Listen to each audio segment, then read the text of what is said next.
MLA camp కార్యాలయంలో నిర్వహించిన దివ్యాంగులకు ఎలక్ట్రికల్ వాహనాల పంపిణీ కార్యక్రమంలో మిర్యాలగూడ శాసనసభ్యులు బత్తుల లక్ష్మారెడ్డి, ఎమ్మెల్సీ శంకర్ నాయక్ పాల్గొన్నారు. తెలంగాణ దివ్యాంగుల సహకార సంఘం ఆధ్వర్యంలో దివ్యాంగులకు battery wheel chairs, electrical motor, three wheeler bikes వంటి సహాయ ఉపకరణాలను పంపిణీ చేశారు.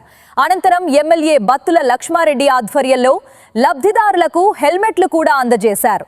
తెలంగాణ రాష్ట్ర ప్రభుత్వం దివ్యాంగుల మరియు వయోవృద్ధుల సాధికారక శాఖ మంత్రి అడ్లూరి లక్ష్మణ్ ఆధ్వర్యంలో దివ్యాంగులకు చేయూత అందించేందుకు చేపట్టిన ఈ వినూత్న కార్యక్రమానికి మిర్యాలగూడ నియోజకవర్గ దివ్యాంగుల తరపున నిర్వాహకులు ప్రత్యేక కృతజ్ఞతలు తెలిపారు.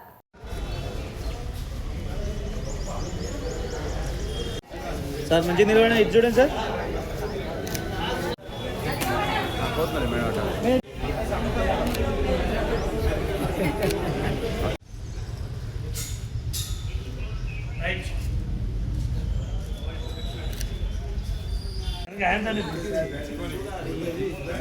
ఈరోజు మిర్యాలగూడ నియోజకవర్గం ఎమ్మెల్యే క్యాంప్ ఆఫీసులో మా వికలాంగుల దైవం, రైతు బాంధవులు, బడుగు బలహీన వర్గాల ఆశాజ్యోతి, మా జనం మెచ్చిన జననేత, ప్రతినిత్యం సంపన్న వర్గాలు, వికలాంగులు, అన్ని కులాలు బాగుండాలి, వాళ్ళ కళ్ళల్లో చిరునవ్వు చూడాలి, ప్రతి వాళ్ళు సంతోషంగా ఉండాలి, ప్రతి కుటుంబానికి కాంగ్రెస్ ప్రభుత్వం చేస్తున్న సంక్షేమ ఫలాలు అందాలనే మహానాయకులు ఈ నియోజకవర్గంలో ఇంతవరకు ఈ 30-40 ఏళ్ల రాజకీయ చరిత్రలో ఎక్కడైనా మిర్యాలగూడ ఇటువంటి ఎమ్మెల్యే చూసినామా?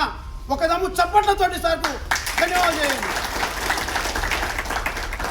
మేము ఒకటే అడుగుతున్నాం, ఇవాళ రైతుల విషయంలో మా బిఎల్ఆర్ గారు అనునిత్యం రైతులకు యాప్ తీసుకొచ్చి మరే మా వికలాంగులు ఎంతో ఇబ్బంది పడుతున్నారని మాకు మంత్రి గారితో, వికలాంగుల కార్పొరేషన్ చైర్మన్ గారితో, వికలాంగుల ఆఫీసర్లతో మాట్లాడి మరి ఇక్కడ వికలాంగులకు ఇంత భారీ ఎత్తున వెహికల్, వీల్ చైర్లు ఏర్పాటు చేసినందుకు మరి బిఎల్ఆర్ గారికి ప్రత్యేక ధన్యవాదాలు. వికలాంగుల తరఫున తప్పనివ్వండి.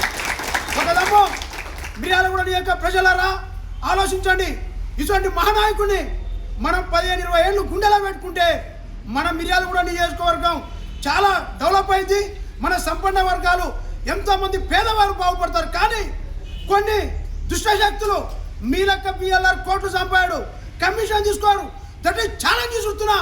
మీరు కనుక సిగ్గు శరం ఉంటే టీఆర్ఎస్ వాళ్ళకు నేను చెప్తున్నా, 45 వార్డులలో రేపు జరిగే మున్సిపల్ వార్డుల్లో బిఎల్ఆర్ గారి నాయకత్వంలో 45కి 45 మున్సిపల్ వార్డులు గెలిపించి బిఎల్ఆర్ గారి కానుకేయాలని మిర్యాలగూడ పట్టణ ప్రజలు కోరుచున్నాను.